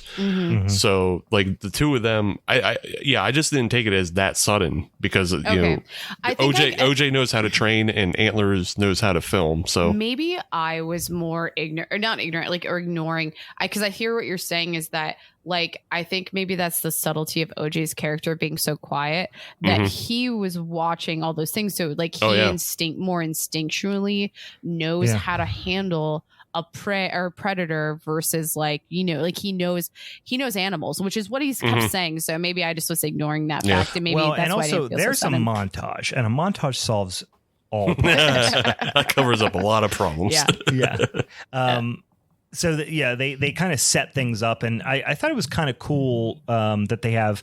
It's almost like a heist, but I mean, it's a movie. They're trying to get a shot, So they have their cinematographer / director, the auteur. They have the tech guy. Yeah, Angel would be like the camera assistant. Because he's the one he's taking the mags off the 16 millimeter and and he said he wired up all the Wacky Wild and Arm Flailing Inflatable Tube Man, which is I thought was pretty cool. And I mean, this movie we can get to it at the end, but the writing is so good in this movie. It's such a well-written movie. But they have this thing of basically they can kind of tell where it's going to show up in this valley by they have all these wild, wacky, arm flailing inflatable tube men that they stole from the car dealership. I thought that was so fun. And they laid them out everywhere. So when they go down, that means okay, the magnetic field is kind of hovering over that area, which was pretty cool. So they get ready to do the shot. They've got everyone in position. And then, as you might imagine, shit kind of hits the fan mostly right off the bat because this dickhead, which they say he's from TMZ, which I don't know if they ever establish he is actually from TMZ, but he's like a tabloid kind of freelance. It's just tabloid the most guy. Popular one that if someone said it, they would fucking know. Also, I love this character they introduced because it's such a spaceman that they bring in. He comes in, he has this completely mirrored helmet. He's riding an electric bike, and he sounds half alien filtered through the helmet. It's just a really funny thing of just a man from another world. Straight up, 50s sci-fi flick character almost. Yeah, it's pretty bizarre. So he's the kind of guy who kind of comes and fucks everything up, fucks up the plans. He flies down through there, which, the electric bike, I mean, it makes obviously a lot of sense, but it's boy, is that convenient. That was the only thing that I was like, oh, electric bike. Okay, but it's Hollywood I get it. and it's LA. Right. You know what I mean? Like, Yeah, why would totally. someone not have that? Yeah, it's not far-fetched. Right. It's just kind of convenient, I guess. Oh, Brian, but you don't have an electric fucking motorcycle? I don't have electric anything. My toothbrush is gas powered. I'm a fucking fossil fuels till the day I die. Remember to give it an oil change. My daddy was an oil man. My daddy's daddy was an oil man. No, I'm just My kidding. toilet doesn't even flush. I just burn it. My computer is everything is hooked up to a generator that I just dump gas in all day. It is really loud. It's the loudest computer in town. I got pipes on it and everything. So yeah, he goes flying down there to get a shot of everything. Of course, he goes through the electromagnetic field. It shuts his bike off, and he just gets fucking ejected off the bike. Which like would that. it decelerate so that good. fast? That Oh, seems totally. I mean, okay, maybe I don't know. Like, yeah, if a I car, don't know. I don't know anything about electric if bikes. anything shuts down, it shuts down, and you're fucking done. But like, why would it get Why would it thrown eject into him? gear? Yeah. Like, wouldn't it just go into neutral? Well, You think there would be some sort of it could be a safety brake system thing, though, too. Maybe. It's like, you know what I mean? If like it pulls the front brakes or something like that, I don't know. Maybe. That's the only thing I could figure, but it just seems like it would more come to a slow roll. It would just be like, Yeah. yeah, like a Power Wheels. Let's be that just real. ran out of Can we battery. just all relish that we all love that he did get ejected from that bike real fast? Yeah, he did Oh, get for sure. ejected. Yeah. Everyone Fuck that loved guy. it. And I he was hated also it. like I laying hated there on the him. ground, severely injured, and all he could talk about was get my phone, get the camera, why aren't you shooting this? Yes. And of course OJ runs out to save him because he's kind of the moral compass, here. Oh man, how can I find an OJ? Yeah. Oh, he's so. You got to go out to. he's I mean, so- you're a horse he's gal. Cowboy, and Go he's to some horse dreamy. shows. No, not in this Go to area. some horse shows. Do you think What are I'm you gonna talking about? No, I'm not going to find You don't- someone. You don't think you can find somebody like that at Big Butler Fair? Yeah. No. Go down to the pits. Go down to Pits of Hermitage. There's probably an OJ down there. Yeah, I'm Thanks, guys. gonna go out on a limb and say that your ideas of finding a very nice liberal cowboy A are very, very handsome strong. black cowboy in the Butler County Fair. Man, is it's just like low. getting me all sweaty over here. Like There is literally, yeah. I don't think there are like 4 black people that live in Butler County, and Yeah. they ain't going nowhere close to the fair for good reason. It's fucking cesspool. Ouch, Yeah. It is. It's fucking cesspool. In any case, yeah. Unless you want meth, that's the only reason you're going yeah, there. that's the only reason. Yeah. Yeah. So OJ runs out to save him, and he keeps saying like eyes on me. But the guy looks right at it, and you have established at this point. I don't know if he has kind of announced it before this or after. I think He totally definitely has. did. Yeah. for sure. Because they're already getting ready to shoot.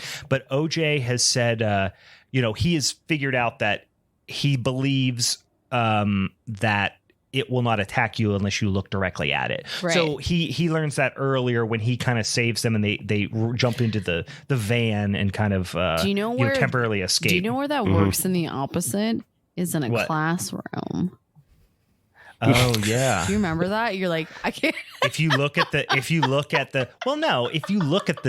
teacher, they'll call on you. No, but they would like oftentimes do the opposite. They're like, no, don't look at me. No, and I'm going to choose you because I know you don't want me to choose It would. you. I think it varied teacher to teacher. You just had to learn which predator to look at and which not. Well, every predator. What is OJ saying? This like every animal has a set of rules. Yeah. Yeah. And so These you are the just had to things that learn the we rules of learned. your teachers. Yeah. I'm not going back to school. Fuck this shit. Well, some I knew I could sleep on. Some I knew if I just stared them down, they'd leave me alone. Was it because you looked creepy at them? Yes. No, because it was also probably helpful that you were the biggest. Like you were definitely bigger than the teacher. That too. There's no way. At 2nd grade, you were taller than all your teachers. I would No, imagine. also you would just like pull down your glasses and look over over like the frame at them real awkwardly. You're like, Steve's also, in a I'm mood imagining today. Steve had that beard in second grade too. Probably. It's hard to imagine not. Probably. It just wasn't as gray. But look, if you lick your lips at your gym teacher, he won't make you fucking run the laps. I thought you said if you lick your lips at your gym teacher, he won't make you fuck him. That's where I thought you said, and then you finished the sentence. It's like, oh, this is getting dark. Anyway, let's if you have trauma to deal with, guys, like deal with it. Like go to therapy. Trigger warning, guys. Trigger warning. We say some fucked up things. Anyway, so the dude, gets sucked up by the thing, and OJ just says basically like, sorry, because he looked right at it. Yeah. And then, OJ kind of does this whole, stare down type of situation with the thing. There's this big climactic series of scenes where there's a lot of chaos. A few different things happen. One, they start getting sucked up by the thing. Most notably, OJ is trying to outrun it on the horse.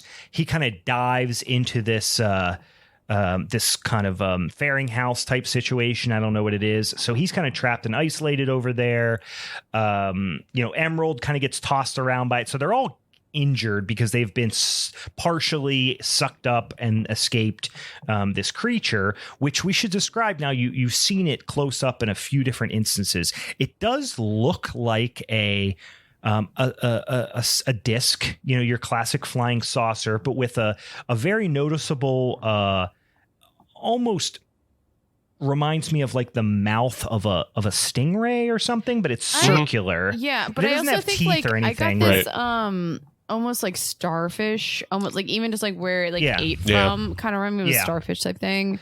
But it's like it's a disc, octopus. but then it's at this point it's a disc, but now you're starting to see that it isn't firm though. You start to see that it's like pliable in texture almost. Like it almost looks like it's made of like parachute fiber or parachute material almost.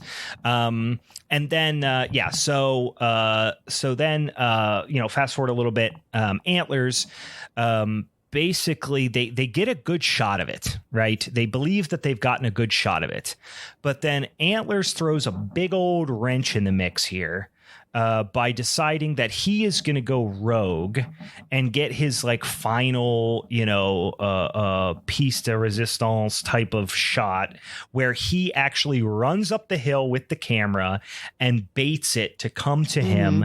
And then he gets the perfect shot as it is literally That's what he wanted. I feel like he almost like appreciated this like predator prey mentality of sorts, like even just some of the videos that we were watching, like he was watching of sorts, that I feel like that was like the perfect way for him to go out, even if it kind of fucked up the whole thing. I think the suggestion was like that maybe he was watching these clips and editing them together and was like, this isn't the perspective that I want because you can't. So this is how I took it. Because he wasn't being attacked. He wasn't. He wanted to demonstrate the desperation and fear of the prey, but in those shots he couldn't separate the prey from the predator. But if he is the prey, now he can really demonstrate that in the way that he wants to. So that's I feel what like he would captured. have been even a more perfect scene because the terrestrial like predator figure we were talking about cannot digest, like we obviously know cannot digest like like physical things outside of like beings, anything metal. It just like it should have like spit out the film, which if I missed that, I was waiting for that to happen, but it they didn't show it, but I mean it probably does. Then but because after that, Angel is seeing he's about to be attacked because at this point also the creature is kind of just almost willy-nilly attacking, and because like it's definitely out of sort. Because it's not strategic, it's not hiding. We don't have Jupiter just feeding it, and so it's out of its like typical like predator prey situation. So it's not having Jupiter give it horses. So now it's like out of its comfort zone. So it's getting reactive. Well, I think even beyond that though is what after OJ tries to save the TMZ guy, he leads the creature on a chase. Right. To test out a theory, and this is part of like the big shot that they get. But he releases like a parachute, and that throws the creature off, because he caused it to have fear, so he upset it, he angered it, and then after Angel gets sucked up, Angel is like wrapped himself in a tarp and barbed wire, made himself indigestible, right? But this also hurts the creature. So then after that, it just begins like attacking willy-nilly because it's just lashing out. Berserker mode. It's going all Gordy on everyone at this point. Right. It's gone Gordy. And at this point, we should also say, like, if we didn't already, it went from that like saucer type figure to being almost this, like, if we talk about a parachute, kind of look like a parachute and like fanned out. We see its full figure of like this what is it when is. like it's gorgeous too, by the way. I kind of like how they designed it. It's a really interesting design.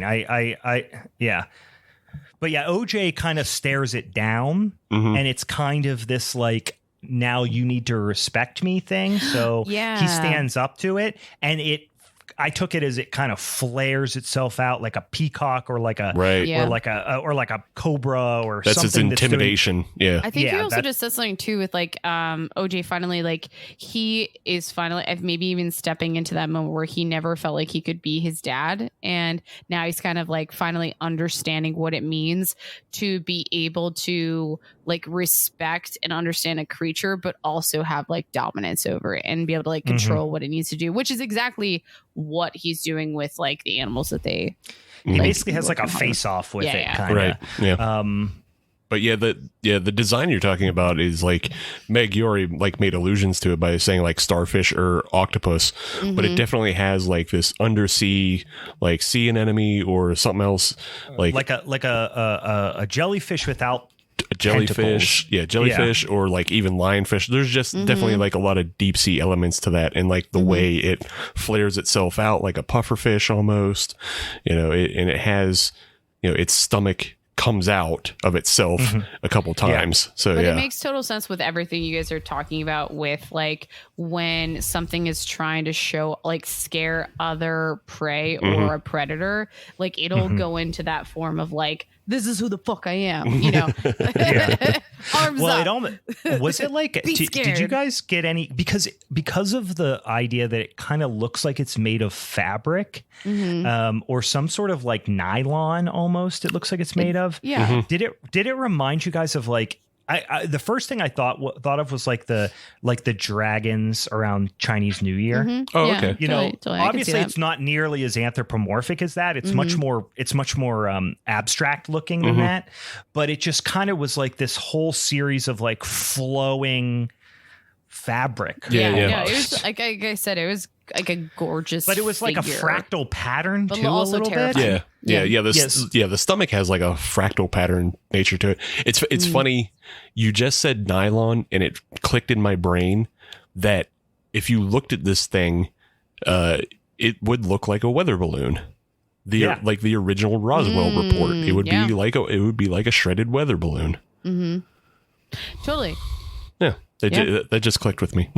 No, that's great. I think the whole idea is like, I took this is my interpretation. I don't know if this is correct, but let's wait. Let's get through the end of the story, because we're pretty much at the end here. Pretty much at the end, they have this kind of situation where you then kind of shift to Emerald's perspective, and you don't really know what happened to OJ when he's like backing down. He's kind of trying to run away from it.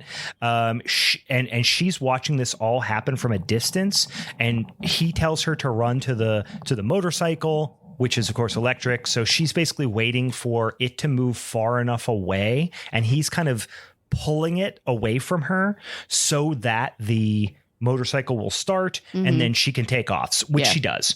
She blasts off in the motorcycle, runs over towards the Jupiter's claim, and starts to quickly comes up with a plan where she is going to release this giant apparently helium filled kind of Jupiter. It's Jupiter. It's Kid Sheriff. Yeah.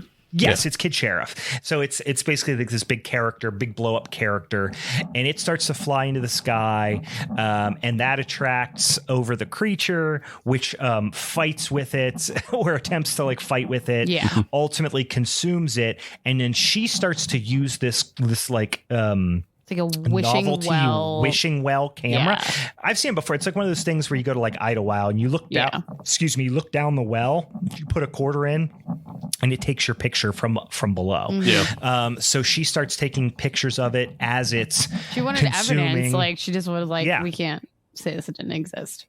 And then and then it eats the big inflatable cowboy and explodes. When it tries to consume it or whatever, and it kills it. And then as she's kind of laying there like, oh, I did it, but she doesn't know what happened to OJ. And then all of a sudden it's like the cops, the FBI, whatever, starts to show up. So she's kind of all poised and ready to like tell her story, but she doesn't know where OJ is. But then you see OJ over in the distance. But then did you guys think that he was alive? I think it's one of those kind of what was the Christopher Nolan movie? Fucking Avatar? No, the one within their dreams. Inception. God. Yeah, Inception. I think it was like an Inception ending in a way because what you see is you see OJ, he's out past this gate, and the gate above it says "Out Yonder." Right. So is it like, did he pass on? Right. To he could be dead. He could not be. Yeah. Yeah. I don't want him to be, but because I almost feel like it had this triumphant thing and that they were working together because exactly what she did allowed the creature to like get away from him. Yeah. It's kind of what I guess took it as, but I think now you guys are making me like, I think it's satisfying whichever way you interpret it. I don't think I don't think that's him to be big alive a deal. because then he's alive for you, Meg. I know he's alive in your heart. He's always alive in my heart. So I wanted to jump back to the creature attacking Kid Sheriff, and there's just something I noticed that was very interesting, and I don't know if there was a more deeper meaning to this or if it was just fun parallelism that Jordan Peele set up. But right before the creature attacks the Kid Sheriff, it has its stomach out. And the stomach, like you mentioned, it has like this fractal pattern, but it's very translucent, and it's translucent green. Yeah. And so you see a shot where the translucent green is cast over Kid Sheriff, and it kind of separates the two of them. And this is right before essentially Kid Sheriff is eaten and then killed. If you go back to the scene with the Gordy's home flashback, when Jupe is hiding underneath the table, the tablecloth is also this translucent green, and is the separation between him and Gordy right before like possibly whatever was going to happen happens.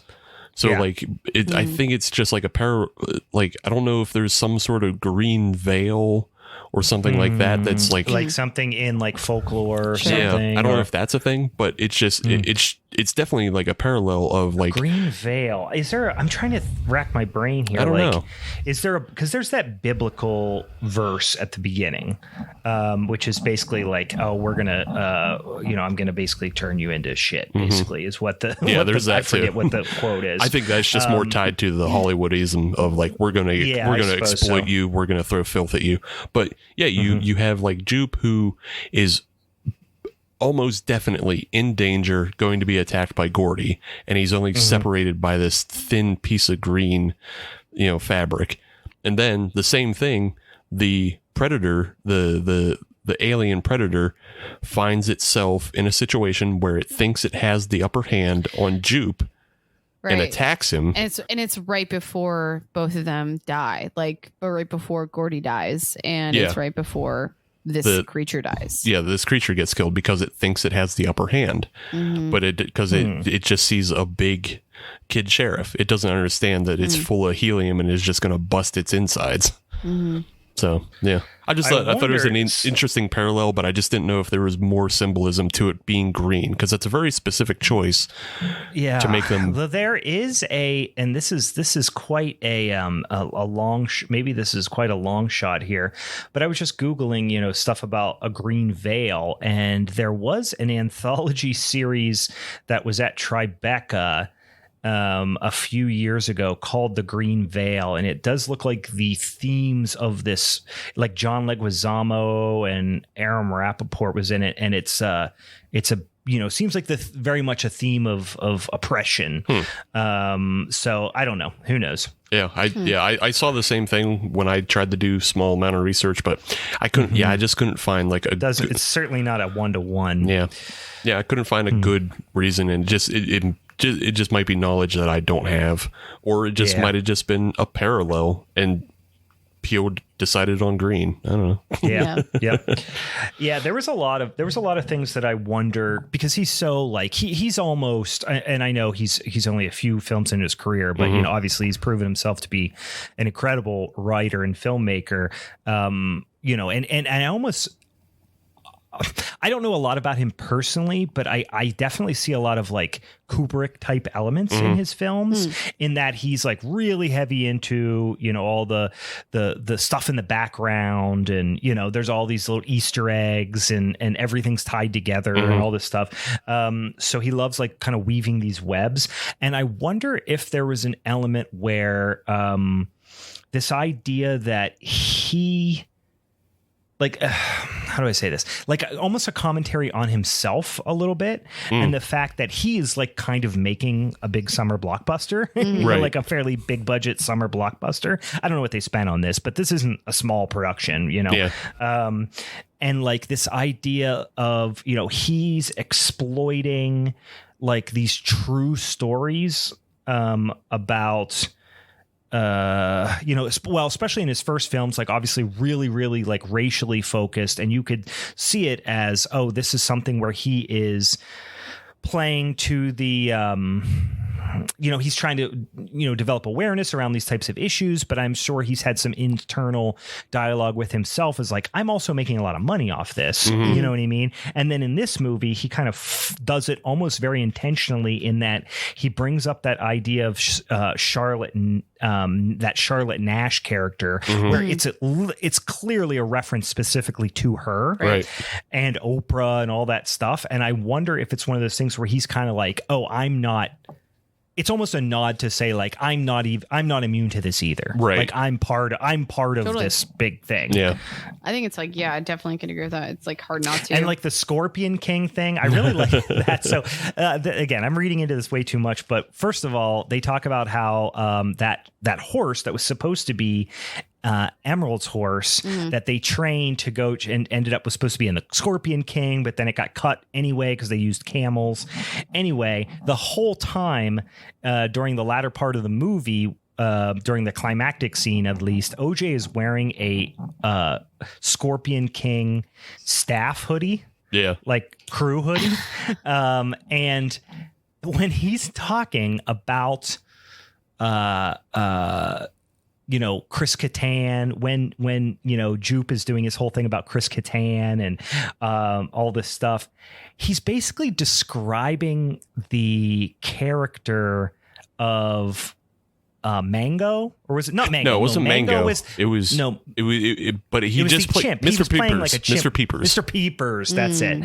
And The Rock played in a sketch with Chris Kattan as Peepers, as like Peepers 2. I think it was like Peepers' dad or something. Peepers' dad, when he was promoting Scorpion King. Yeah, I think. It's that's such a weird, like, all come together.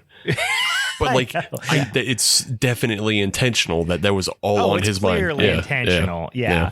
There's just another fun kind of Easter egg though of we were talking about the well. And how, it's something you've seen before, but also like if the poster for Kid Sheriff is Jupe and the two other kids looking down the well. So that's why he's recreating that in his town. Right. No, I missed that. Yeah, it's up in his office. It's like in the background. Yeah.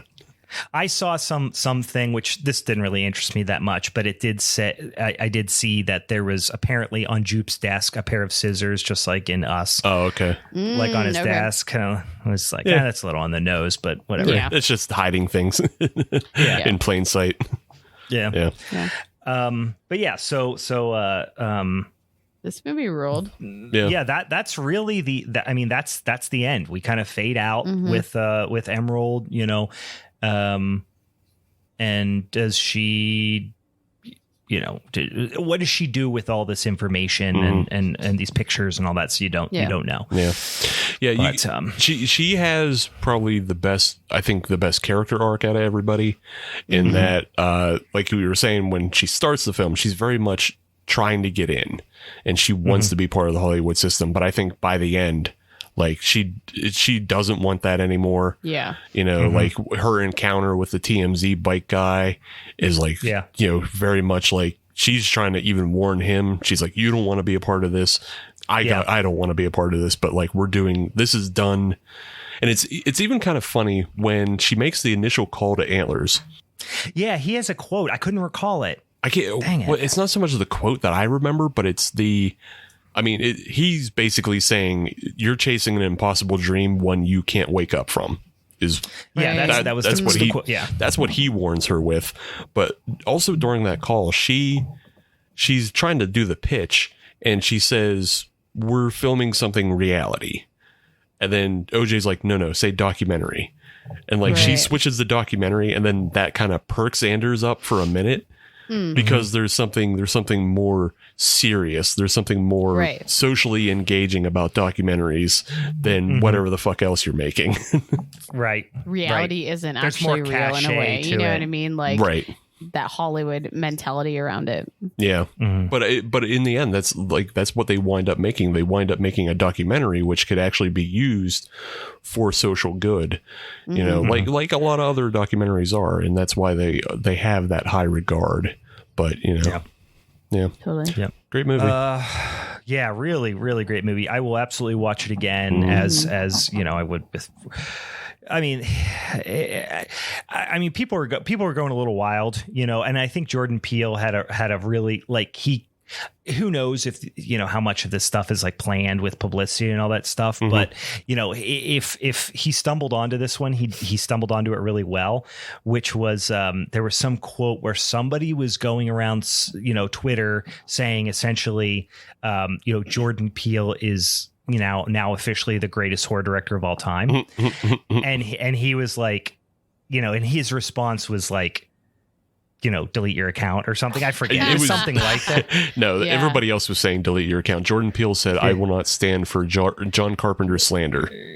Yeah. Oh, okay. Yeah. Because obviously Jordan Peele has had a great 3-film run so far.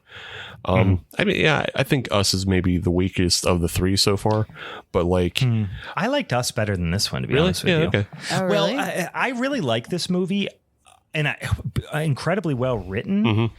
But I don't know that it was quite as impressive of a directorial performance for him, or a directorial job compared to some of the other ones. But I think it was just more the nature of how it was shot and where it was shot. It's very open and very flat. I think what you get out of Peele as a director in this film is like the performances are great. There's so many nice little things. Like there's one scene where I forget who it is, but somebody's trying to tell OJ something like super important, super urgent, and he just says, "Yep."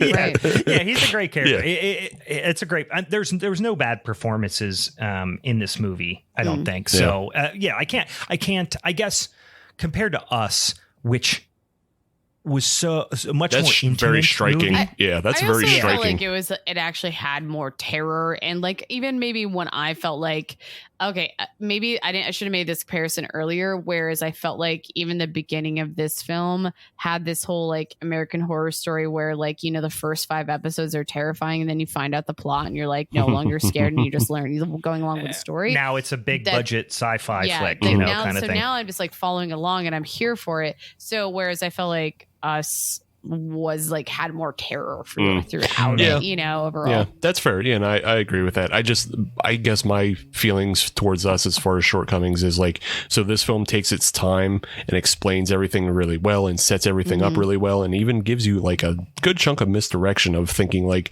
Jupe is either a villain or an alien, or, you know, you have a time for that. Whereas Us has such a, like, it's such a weird underground subplot thing, and I just don't feel like it's explained as well, and the impact doesn't hit as right. So Us is just such an ambitious movie, like that it's almost hard to write yourself out of that corner you've wrote yourself, or you needed another half hour to explain it. I don't know what it is about Jordan Peele's films, though. Like, I'm still just like eager to keep witnessing and experiencing whatever he puts out, and maybe it's even goes as far back as like Key and Peele type stuff, like where I'm like, that was a brilliant fucking show, so it was hilarious, and now we get to experience this whole other element where he does it very well, like higher tiered than I would probably put a lot of horror movies. Like I mean, it's all in the originality and probably this perspective. I mean, especially with Get Out, like there's definitely films that existed before Get Out that were about like replacing brains, you know, and transferring personalities. Those existed for sure, but never in the way it was conceptualized in that film. Us, you know, it's crazy ambitious. It's, you know, there's a lot going on, and I think he had his own vision, but for me, it didn't translate as well, but it's still fine. And then like this film, it has such great, just the way characters are set up, the way everything is told and interwoven. Like, we're talking about how there's all these themes about Hollywood, but then there's also just like a lot of themes about outsiderism, you know, of like being an outsider, like, because, you know, Emerald and OJ, they live on this, you know, distant ranch, and they're separated from the Hollywood system. They're not a part of it. So and then also just like literally talk about the social commentary of that being them being black versus like working with majority of a white staff. But even just like, I think that allows us to have a little bit more insight into the relationship between like OJ and even understanding this predator a little bit more, talking about that outsiderism. Like, I think he just like had this ability to get more instinctually connected with the things he's worked with, which I also was from, I think, working with horses the way he did too. Right. Yeah. Yeah. He's a horse boy, guys. Horses are dangerous. Horses will kill you. Yeah, that's why Meg's so smitten with OJ's character. It's just that's only part of it. That is only part of it. You have no idea. There's a horse boy for every horse girl, Meg. Don't worry. If OJ can tame a horse, he can definitely tame a Meg. So if he can tame a horse, you can definitely tame a what was a bog something? Damn it, I blew it. Witch. What was it? A bog witch. Bog hag. Bog hag. Dang it, I couldn't think of bog hag. I blew the joke.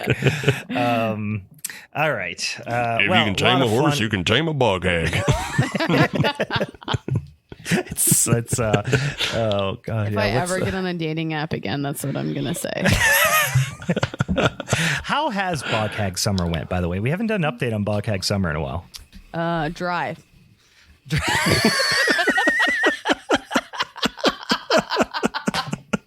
That is the last thing you want Bog Hag Summer to be.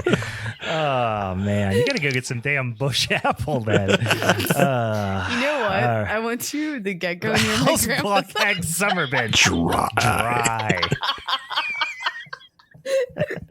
It's just such the truth. Oh, that's an unsuccessful Bog Hag Summer. That's a shame. Life is sad. It's not over. It ain't over. It's not over. It ain't over till the Bog Hag. It's not over until Halloween. Let's be real. Is that when Bog Hag Summer's officially over? All right. Well, like I said, go check out Nope, guys. Really, really, as you, I'm sure you're already aware, quite a fantastic flick. Hopefully you watched it before you listen to this. Yeah. And didn't just fucking spoil the entire thing. Yeah, you wackadoo. You goddamn jag off. But yeah, so tune back in next week for another little mini-sode where we're going to have a guest on, actually, which should be really, really fun. And then we are going to... yes, it is a cowboy. I mean, I'm sure he'd wear a cowboy hat for you if you asked him. But yeah, that should be a lot of fun. And we are also going to discuss, where we're going to announce rather, what our picks are going to be for our showdown episode for the month of September, once again, which is Satanic Panic. So if you've got some damn suggestions for us, shoot them over that way. Anything else, guys? Anything else I'm forgetting? No, that's it. It's all good. All right, guys, go out there this week. And you know what? If you're a horse girl, if you're a horse boy, or if you don't, associate with any horse genders. Your horse day? Yeah, if you're a horse day, I hope you find your corresponding horse day. This is not Delilah. Why are you talking like this is Delilah? Bye. Bye bye.